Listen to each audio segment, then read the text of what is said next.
I'm the Miss India Glam runner-up of 2025 this time. Over to you. Congratulation ma'am. बहुत सारी Thank चीजें you. मैंने सुन ली आपके बारे में एंड इट्स Attempt था नीट पीजी का भी। ओके।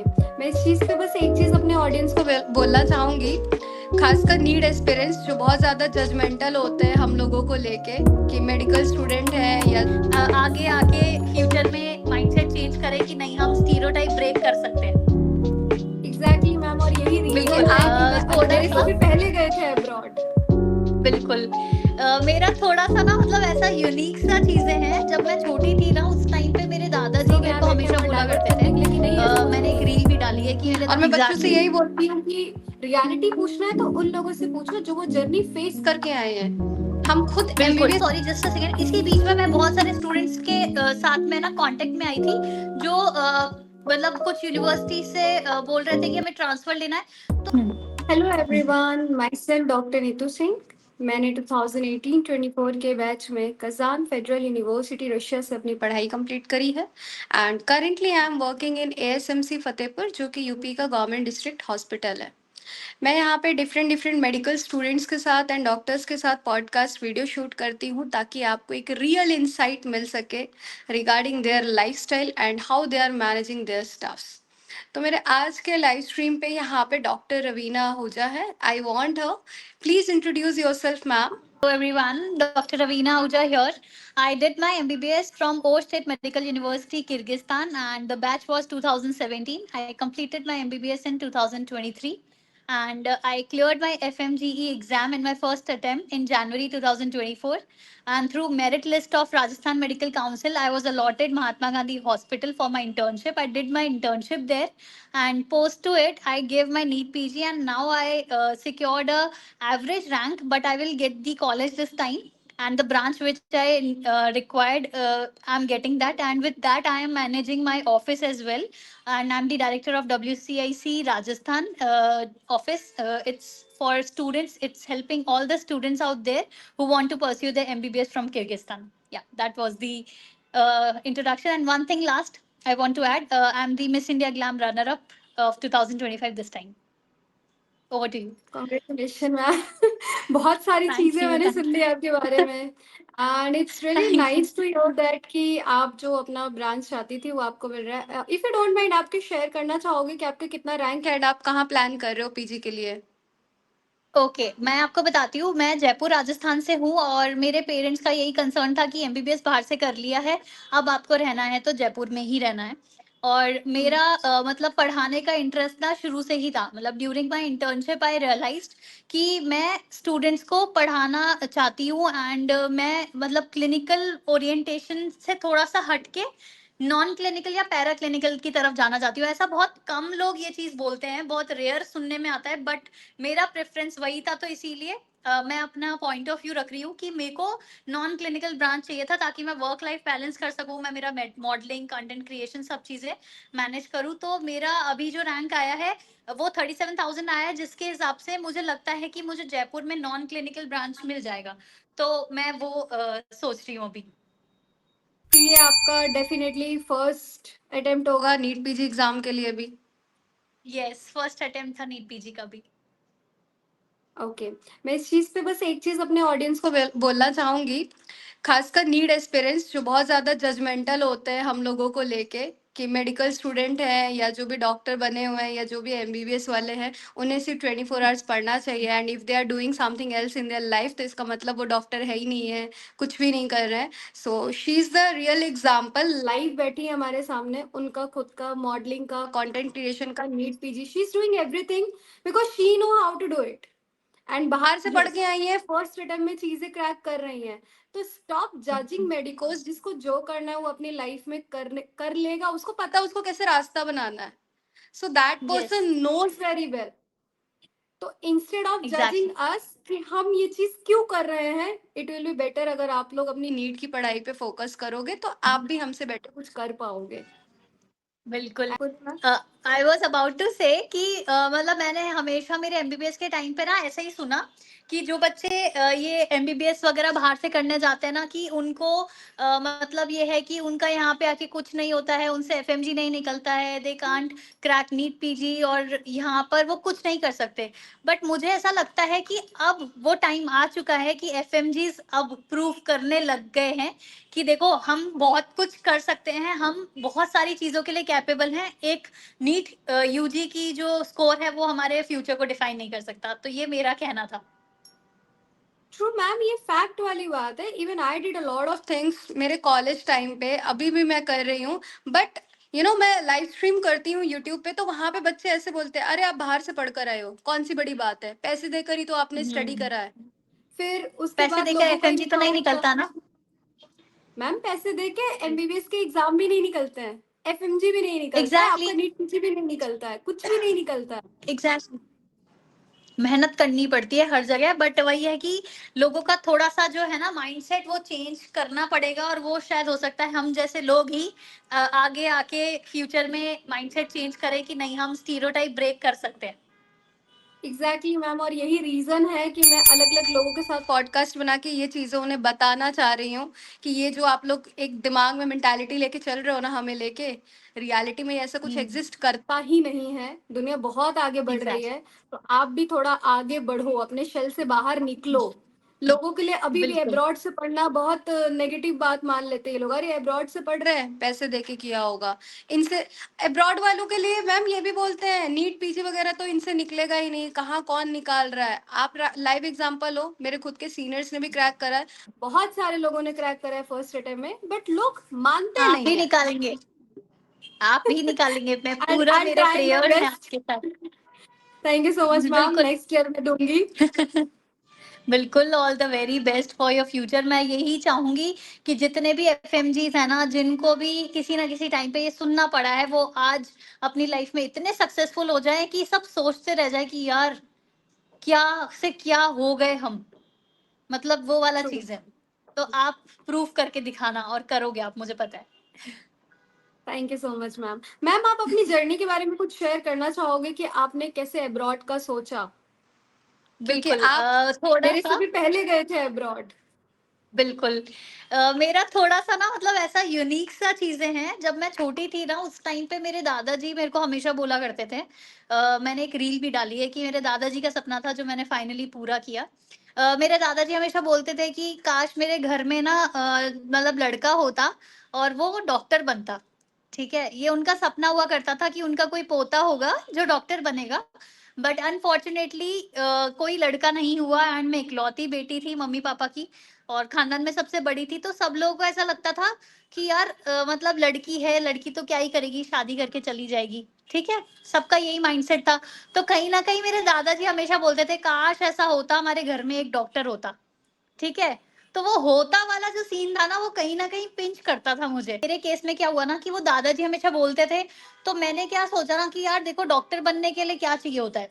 ठीक है, आपको नीट यूजी का एग्जाम देना होता है, और उस टाइम पे क्या है कि इतने रिसोर्सेज नहीं थे मेरे पास कि मैं एक कोचिंग ज्वाइन करूं, या फिर प्रॉपर गाइडेंस की कमी थी मतलब मेरी लाइफ में। और मेरी पूरी फैमिली में कोई मेडिकल बैकग्राउंड से नहीं था। तो मैंने फर्स्ट टाइम नीट यूजी का एग्जाम दिया। तो मैंने 480 स्कोर किया था, 482, यस 482 स्कोर किया था। उस टाइम पे मुझे गवर्नमेंट सीट नहीं अलॉट हुआ। तो मुझे लगा कि अब मेरा सपना है खत्म, है ना। अब मेरे को ऐसा लगा कि यार अब मैं क्या कर सकती हूँ। एंड सडनली मेरे को एक कहीं से पता चला कि एमबीबीएस रशिया से होती है। तो जब मैंने सारी चीजें पता करी तो फिर मुझे लगा कि यार ये तो मतलब है तो ऑप्शन 30-35 लाख का। बट उस टाइम पे मेरे लिए वो भी थोड़ा सा टिपिकल था, घर वालों को कन्विंस करना, इकलौती बेटी होके घर पे बोलना कि मुझे बाहर जाना है एमबीबीएस करने के लिए। और बहुत मतलब मैं बहुत स्ट्रेस में थी उस टाइम पे। फिर मैंने मुझे ऐसा लगता है कि आपके जब डेस्टिनी में लिखा होता है ना तो कोई भी रोक नहीं सकता आपको। और सडनली मेरे कुछ ऐसे लोग से बातचीत हुई जिन्होंने मुझे पूरा बताया। एंड फिर रशिया के लिए मैंने बहुत सारे सेमिनार्स अटेंड किए। मैं रशियन लैंग्वेज में 3 साल कैसे पढ़ूंगी और क्या ही होगा पता नहीं मेरा। तो मैंने वापस पीछे स्टेप आउट करके फिर मैं ना सोची कि छोड़ो, एक साल ड्रॉप लेके देखते हैं, फैमिली भी नहीं मान रही। पर फिर सडनली मेरे को कहीं से किर्गिस्तान का ऑप्शन पता चला। एंड मैंने जब पूरा अच्छे से इसका पूरा पता लगाया तो मुझे ये चीज पता चल गई कि ये बेस्ट है मेरे लिए, है ना, क्योंकि बजट में भी था। मैं लोन भी लूंगी तो वो भी मेरे को इजीली मिल जाएगा और सारी चीजें परफेक्टली अलाइन हो जाएंगी। तो इस तरह से मैंने मेरी जर्नी किर्गिस्तान को चूज करके ओश में मैंने स्टार्ट करी। एंड स्लोली एंड ग्रेजुअली मेरी जो जर्नी थी वो बहुत ही ज्यादा अच्छी रही। सारी चीजें मैंने लोन लेने के साथ साथ ही मैंने अपना वहाँ पे एक्स्ट्रा करिकुलर एक्टिविटीज में भी पार्ट लिया। वहाँ पे भी लोग, मतलब लोगों का बोलना कभी नहीं रुकेगा। वहाँ पे भी लोग यही बोलते थे कि ये ओलंपियाड्स में भी जाती है, ये डांस वगैरह भी करती है, she is good at anchoring also, ये सारी चीजें करती है, ऐसे बच्चों का क्या ही होगा, एफएमजी नहीं निकाल पाएंगे। सब ऐसा बोलते थे। जिस दिन मेरा रिजल्ट आया था एफएमजी का ना, बहुत सारे लोगों को एक्सपेक्टेड ही नहीं था कि मैं पास होंगी। ठीक है, बट उस दिन मैंने प्रूव किया कि नहीं, देखो, मैंने ना अपना सारा चीजें तब से ही स्टार्ट किया है ना कॉलेज लाइफ से बैलेंस करना। तो पढ़ भी रही थी मैं उस टाइम के अपने दूसरी चीजों के साथ साथ। और उसी टाइम पे ही ओश यूनिवर्सिटी के साथ साथ ना मेरे को कैप्टन बनाया गया ओश यूनिवर्सिटी का जलालाबाद में। तो जलालाबाद एक दूसरी यूनिवर्सिटी थी जहाँ पे मैं लास्ट 2-3 साल से जा रही थी मेरे एमबीबीएस के टाइम पे एज अ कैप्टन रिप्रेजेंट करने। एंड धीरे धीरे क्या हुआ कि दोनों यूनिवर्सिटी में ना सब लोग मुझे जानने लगे।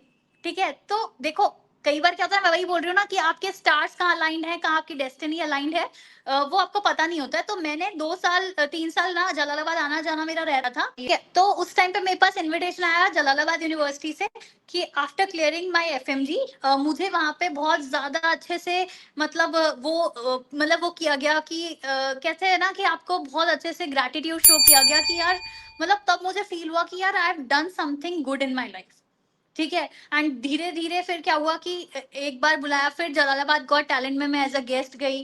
फिर उसके बाद मैं 5 मई को कॉन्सर्ट होती है तो तमन्ना भाटिया इस बार आई थी, last time Nora Fatehi and Sonu Nigam, उस टाइम पे मैं एज अ चीफ गेस्ट गई वहां पर यूनिवर्सिटी में। तो मुझे धीरे धीरे रियलाइज हुआ कि मेरी लाइफ ना मेरे को कहीं ना कहीं टर्न कर रही है। फिर इंटर्नशिप के साथ साथ ही ना मैंने मतलब मेरा ऑफिस ये ओपन किया। ठीक है, मैं और मेरी मम्मा मिलके इस पूरे ऑफिस को भी रन कर रहे हैं। अभी मैं फर्स्ट अपने बैच को छोड़ के आई हूँ 30 अगस्त को, और मैं परसों ही वापस आई हूँ इंडिया। ठीक है, तो मतलब चीजें ऐसे अलाइन होती चली गई, ये मेरी पूरी जर्नी रही। अब आगे ये है कि लोगों को लगा कि अब इसने कंसल्टेंसी का ओपन किया तो अब इसकी जर्नी यहीं स्टॉप हो जाएगी। बट नहीं, मेरी जर्नी यहाँ स्टॉप नहीं होगी, मैं आगे भी, तो वो भी एक स्टीरियोटाइप है जो मुझे ब्रेक करना है। तो ये मेरी अब तक की पूरी जर्नी थी। तो आपने बताया ना सेफ्टी से रिलेटेड, तो वो भी एक बहुत बड़ी बात हो जाती है। बीइंग अ गर्ल, आप भी समझते हो, जब आप अब्रॉड गए थे पढ़ने, ठीक है, तो आपके पेरेंट्स को भी ये लगा था कि यार हमारी बच्ची सेफ तो होगी ना। तो मेरे को कभी भी 6 साल में सेफ्टी कंसर्न नहीं हुआ, मतलब मुझे ऐसा फील ही नहीं हुआ कि मैं मतलब एक अनसेफ एनवायरनमेंट में हूँ। तो वो बेस्ट एनवायरनमेंट था। ठीक है, दूसरा ये कह सकते हैं हम कि एफएमजी या नेक्स्ट से रिलेटेड बहुत सारे स्टूडेंट्स के मेरे पास मैसेज आते हैं। बच्चे बोलते हैं कि मैम एफएमजी अभी है, नेक्स्ट कब होने वाला है, प्लीज बता दो, प्लीज बता दो। देखो, हम कोई गवर्नमेंट से वो रिलेटेड नहीं है कि हमें एग्जैक्ट डेट पता होगी, बट जितना हमें पता है वो ये है कि 2028 वाला जो बैच होगा ना, मतलब 2028 से लोग नेक्स्ट लिखना स्टार्ट करेंगे। अभी तक रिपोर्ट्स के अकॉर्डिंग यही है। मैं 2017 में जब एमबीबीएस करने गई थी तब भी सब बोल रहे थे एफएमजी हटके नया नाम आ जाएगा एक एग्जाम का। तब नेक्स्ट नाम नहीं था, नामकरण नहीं हुआ था, नामकरण अभी हुआ है कुछ साल पहले। बट हमारे टाइम पे बोलते ही रहे, हमने एफएमजी दे दिया, हमारे जूनियर्स ने एफएमजी दे दिया, अब होता ही चल ही रहा है एफएमजी। अब वो पता नहीं नेक्स्ट कब आएगा, उसको सोच के आप अब्रॉड ना जाओ, टेंशन लो, तो वो भी एक अलग बात है। ठीक है, और बहुत सारे स्टूडेंट्स के साथ फ्रॉड होता है कि भाई अगर उन्होंने क्वालिफाई नहीं किया है फिर भी वो उनको कोई बोल रहा है, अश्योर कर रहा है कि तुम अब्रॉड चले जाओ, एमबीबीएस कर लो, तो बेटा मत जाना अगर ये वीडियो देख रहे हो तो। ठीक है, एक बड़ी बहन के तरह मैं आप लोगों को सजेस्ट कर रही हूँ कि अगर आप लोग का नीट में जो यूजी का स्कोर है वो आपका क्वालिफाइंग स्कोर नहीं है अकॉर्डिंग टू योर कैटेगरीज, तो बिल्कुल अब्रॉड का डिसीजन मत लेना। अब्रॉड का डिसीजन अगर क्वालिफाई करते हो उसके बाद ही है ऐसा। ये सेम मैम ओवर टू मैं यू। बच्चों को बोलती हूँ क्योंकि बहुत सारे लोग ना इस चीज को लेके मिसगाइड कर रहे हैं। मैंने बहुत सारे बच्चों का सुना है, पता नहीं ये कौन ऐसे अननोन सोर्स से बच्चों को इस चीज के लिए बोल रहे हैं कि कोई दिक्कत नहीं बिल्कुल है, एनएमसी से डायरेक्ट यूनिवर्सिटी रजिस्टर्ड है, कोई दिक्कत नहीं है, तुम बिना नीट क्वालिफाई किए जाओ, ये रीजन दिया जा रहा है। यस यस यस भाई, हमारे टाइम पे इतने रिसोर्सेस नहीं थे, कोई इतना हेल्प करने वाला नहीं था, तो काश मैं उनके लिए वो एक गाइडेंस के तौर पे मैं उनकी लाइफ में रहूं, कि वो अगर गलत यूनिवर्सिटी चुने तो उनको सही गाइड करूं, और उनको अगर करनी ही एमबीबीएस है तो फिर उनके लिए मैं ऐसा कॉलेज लेके आऊं जहां उनकी पढ़ाई को लेकर कोई कॉम्प्रोमाइज नहीं हो। ठीक है, तो ये मेरा मेजर मैम कंसर्न था। बट फिर इसी बीच में, I am so sorry, just a second, इसी बीच में मैं बहुत सारे स्टूडेंट्स के साथ में ना कांटेक्ट में आई थी, जो मतलब कुछ यूनिवर्सिटी से बोल रहे थे कि हमें ट्रांसफर लेना है। तो आप विश्वास नहीं करोगे, इतने लोगों ने ना बच्चों को झूठ बोल के ट्रांसफर भी करवाए हैं अलग अलग कंट्रीज में, कि आप एफएमजी दे दोगे। But the real truth is कि नवंबर 2021 की गाइडलाइन के बाद ना बिल्कुल स्टूडेंट्स का ना ट्रांसफर नहीं, मैं तो कहूंगी करो। अगर आप ट्रांसफर लेते हो तो आप एफएमजी नहीं दे पाओगे, आप इंडिया पे एलिजिबल ही नहीं हो कुछ करने के। तो ऐसी बड़ी रिस्क लेने से क्या मतलब है? ठीक है, तो ये मैम वाला मैं भी काम है, तो सेम मैंने। चीजें बोलती हूँ, सेम चीजें जी जी बच्चों जी। को बोलती हूँ, बट वही है ना कि यहाँ पे मार्केट में 10 लोग बैठे हुए हैं मिसगाइड करने के लिए। आप सही बात बता रहे हो, मैं सही बात बता रही हूँ, लेकिन 10 लोग यहाँ बैठे हुए हैं डाइवर्ट करने के लिए कि नहीं ऐसा कुछ भी नहीं है। और मैं बच्चों से एग्जैक्टली। यही बोलती हूँ कि रियलिटी पूछना है तो उन लोगों से पूछो जो वो जर्नी फेस करके आए हैं। हम खुद बिल्कुल। एमबीबीएस करके आए हैं, हम वो बेटर बता पाएंगे कि क्या बिल्कुल। रियलिटी है वहां पे। वो लोग नहीं बता पाएंगे यस। जो अब्रॉड में कभी पैर ही नहीं रखे हैं। बिल्कुल, और आप ये देखिए, आपने जहाँ से एमबीबीएस किया, आप स्टूडेंट को अगर वहां लेके जाते हो, तो आपको अगर वो बच्चा कॉल करता है कि मैम मुझे मार्केट जाना है, तो आप मार्केट की जगह भी बताओगे, और उसको रशियन लैंग्वेज में ना टैक्सी वाले से बात भी कर लो, रशियन लैंग्वेज में ना टैक्सी वाले से बात भी कर लोगे। बट अगर आप किसी कंसल्टेंट के थ्रू बच्चा कोई एडमिशन कराता है, तो क्या कंसल्टेंट को रशियन आती होगी? क्या कंसल्टेंट उस सेंटर बाजार तक पहुंचा पाएगा? क्या जैना बाजार तक बच्चा पहुंचा पाएगा? ये मार्केट के नेम है। तो मतलब वो वाली सपोर्ट उनको एक कॉन्ट्रैक्टर या फिर एक इस तरह की मतलब इनसे नहीं मिलेगी, जो वहां पे सिर्फ एक बार जाते हैं, उनको कुछ नहीं नॉलेज है। तो इट्स बेटर कि अगर आप लोग को जाना है उस जगह पे जहां से हम लोग पास आउट होके आए हैं, तो better to choose a person जिसको वहां की नॉलेज हो प्रॉपर। मेरा ये कहना है। मैम आप थोड़ा सा वहाँ के बारे में बताना चाहोगे कि आपका कैसा स्टडी ड्यूरेशन रहा, प्रैक्टिकल्स, क्वालिटी ऑफ एजुकेशन, तो आप उस पर क्या बोलोगे? मैं आपको ऑनेस्टली बताऊं, क्या होता है ना, कि लोगों को बहुत सारे मिसकंसेप्शन है इंडिया में, but the real truth is कि वहां पे प्रैक्टिकल क्लासेस भी होती है, वहां पे थियोरेटिकल क्लासेस भी होती है, वहां पे भी वाइवा होते हैं। ठीक है, बस एक चीज मैं आपको बताऊंगी, जो ड्रॉबैक है वहां का, कि हमें कैडवर्स प्रोवाइड नहीं होते हैं। आई एम प्रिटी श्योर कि रशिया में भी यही चीज है। नहीं, कैडवर्स है मैम वहाँ पे। सारी यूनिवर्सिटी में नहीं है, बट जिस कॉलेज से मैं पढ़ के आई हूँ वहाँ पे रियल कैडवर था, बट डाइसेक्शन अलाउड नहीं है। Okay. हाँ, डाइसेक्शन तो allowed. That is the main thing, कि आप वो नहीं कर सकते हो ना। दैट इज द हाँ। मेन पॉइंट, हम्म। है ना। तो दैट इज द इशू, कि ये जितने भी सेंट्रल एशियन की कंट्रीज है ना, वहां पे ये इशू आता है कि वहां पे कैडवर्स जो है, अब वो हम मतलब हमें ऑपरेट करने के लिए नहीं देंगे, ऑटोप्सी वगैरह सब दिखा देंगे आपको दूर से होता हम्म। हुआ, बट आप नहीं वो चीज कर सकते हो। बट आप ये सारी चीजें जब इंटर्नशिप में आते हो, तो आप सारी क्लिनिकल नॉलेज जो आपकी लैकिंग थी, वो सारी यहाँ पे आके ले सकते हो। ठीक है, इसके अलावा हम्म। आपको 19 सब्जेक्ट्स होते हैं एमबीबीएस के, वहां पे इन सब्जेक्ट्स को डिवाइड कर दिया जाता है। जैसे फॉर एग्जाम्पल एनाटॉमी है, तो उसको हम वहां पे बाहर, आप भी पता है कि एनाटॉमी को एनाटॉमी कह के नहीं पढ़ेंगे, उसको हिस्टो में डिवाइड कर देंगे, एम्ब्रियो में डिवाइड कर देंगे, हेड एंड नेक एनाटॉमी में डिवाइड कर देंगे। तो वो पार्टीशन में पढ़ाया जाता है आपको फर्स्ट से लास्ट ईयर तक। तो हर सब्जेक्ट का ऐसे हम्म। पार्टीशन हो जाता है, तो 19 की जगह आप 25 सब्जेक्ट्स पढ़ते हो, बस ये डिफरेंस है। ठीक हम्म। है, बट यहाँ आने के बाद आपको अल्टीमेटली देना एफएमजी है, उसका पूरा सिलेबस है 19 सब्जेक्ट्स का, तो कोई इशू नहीं आता है। यस। ऐसा। क्या आपने कोई डिस्क्रिमिनेशन फेस किया एज अ एफएमजी? जो लोग बोलते हैं नहीं, बाहर से पढ़ के आते हैं मैं तो आपको बताऊं, रिस्पेक्ट नहीं देते। मैं अभी एफएमजी कन्वर्ट में गई थी, वहां पे बहुत लोगों ने ये चीज का पॉइंट उठाया है कि बहुत सारे एफएमजी को डिस्क्रिमिनेशन फेस करना पड़ता है। बट मैं बहुत लकी थी, अगर कोई महात्मा गांधी का डॉक्टर यहाँ देख रहा हो, महात्मा गांधी जयपुर का, मैं 1 साल वहां पे इंटर्नशिप करी हूँ, मेरे को कभी भी किसी ने कुछ भी ऐसे डिस्क्रिमिनेट नहीं किया है, उल्टा सिखाया ही है। और इनफैक्ट बहुत लोगों ने मेरे को अप्रिशिएट भी किया है। ठीक है, क्योंकि देखो, आपने देखो ना, बच्चे नीट की तैयारी करते करते 2 से 4, 4 से 5, 6 साल निकाल देते हैं, उनको इतना नॉलेज नहीं रहता है कि उनकी एज जा रही है। एटलीस्ट हमने उनके जैसा डम डिसीजन नहीं लेके बहुत जल्दी अपनी लाइफ में ना एमबीबीएस की जर्नी स्टार्ट करी, फर्स्ट अटेम्प्ट में अपना एग्जाम क्लियर किया, और हम प्रैक्टिस में आ चुके हैं। ठीक है, तो मेरे को ऐसा लगता है कि जब आपका ये जो डिसीजन मैंने लिया उसको अप्रिशिएट किया जा रहा है, ठीक है, तो मुझे ऐसा फेस तो नहीं करना पड़ा। तो मैं तो यही बोलूंगी कि देखो, डिपेंड करता है आप कहाँ पे वर्क कर रहे हो, बट मैंने अब तक कोई भी इस तरह के लोग, मतलब थैंक गॉड हनुमान जी का कि मेरे को कभी इस तरह के लोग फेस नहीं करने पड़े हैं, ना मेरा कभी पाला पड़ा है ऐसे से ऐसा। चलिए, तो बहुत अच्छी बात है। तो मैं ये एट द एंड बोल सकती हूँ कि एजुकेशन क्वालिटी, क्लिनिकल्स को लेके या सेफ्टी को लेके कोई भी आपने प्रॉब्लम वहाँ फेस नहीं की है। क्या कुछ वहाँ पे करप्शन नहीं जैसा करी। देखने को मिला आपको? करप्शन का आप कह सकते हो कि डिपेंड्स ऑन द पीपल, ठीक है, बट आप अगर सही हो, आपको कोई दिक्कत नहीं है, आप अगर चीजें पड़ेगी, पढ़ाई वाले बच्चे को कभी कोई नहीं रोकता या वो कहीं अटकता, ठीक है, बिल्कुल ये एक चीज क्लैरिटी है। Okay, at the end ma'am आप कोई मैसेज देना चाहोगे नीट एस्पिरेंट को अपने साइड से? मैं यही बोलना चाहूंगी कि देखो, नीट में ड्रॉप एक ही लो तो ही बेटर है।